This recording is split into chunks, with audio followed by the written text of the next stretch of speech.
All right, everyone. Welcome to Critical Weight Theory, and I have a quick little episode here today where I am looking at a classic album that redefined rock and roll. And this one sure is a classic. I think a lot of people have heard it or heard of it. I'm talking about the Velvet Underground and Nico. And this was released in 1967, of course, by the Velvet Underground. Ostensibly, it was produced by Andy Warhol, although it's said that he was largely uninvolved and that he just might have funded the album. But anyway, the album was groundbreaking in its raw, avant garde approach to rock, and based on that alone, it helped usher in a new era. While it wasn't commercially successful upon release, its influence on punk, alternative, and indie rock is considered immeasurable, and it is really just a classic rock album, too. It is a reminder that rock can take different forms. It's actually a very broad genre. Lou Reed's gritty lyrics, John Cale's experimental instrumentation, and Andy Warhol's involvement as apparent producer gave the album a unique edge, and it has given it a certain style.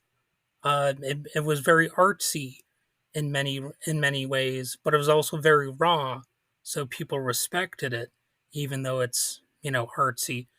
So it's not one of those albums you're going to listen to and go, "Oh, this is an artsy fartsy piece of crap." Well, at least you're probably not going to do that as much as you might with certain other albums, because it's raw. It's not afraid to rock at times. It's got like it's not a heavy album exactly in terms of like it's not like heavy riffage exactly.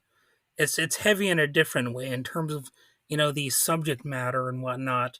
You've got songs like Heroin and Venus and Furs, which tackled dark themes that were previously largely overlooked in music and which people were afraid to talk about because there is an element of taboo. But they put these songs out unflinchingly, and there's a certain element of honesty that was rarely seen in rock at the time.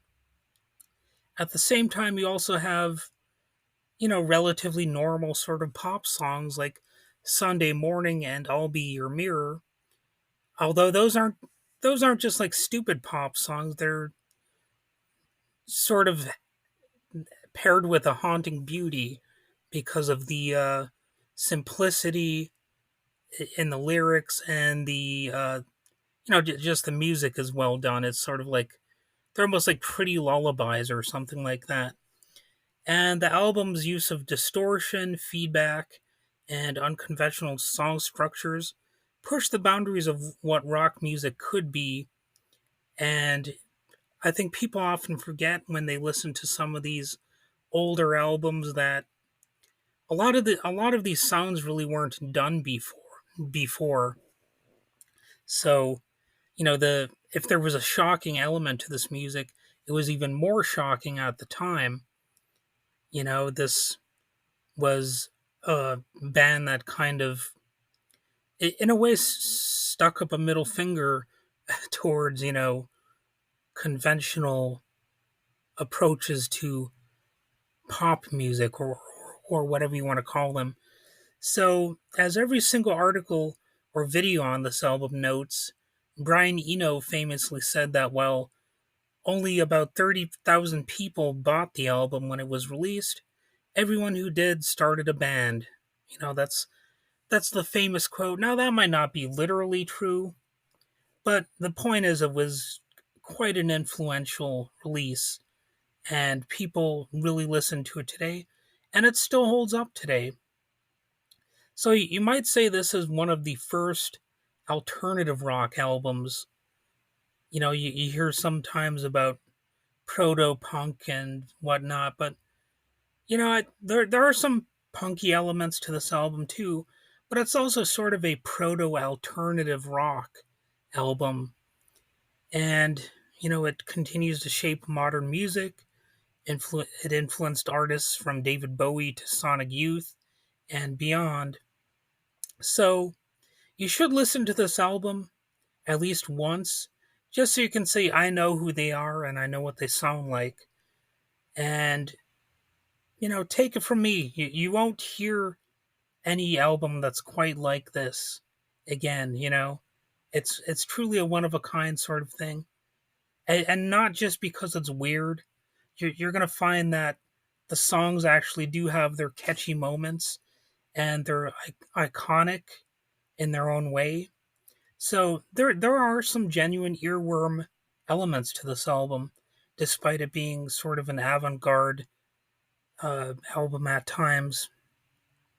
And in fact, the quirky aspects of the album really give it character and make it more memorable and all of that kind of stuff. So check this album out. Yeah, I don't think you'll regret it. You'll probably like at least one or two songs on it. Of course, I can't guarantee that, but really just go ahead and check it out. It's my recommendation of the day.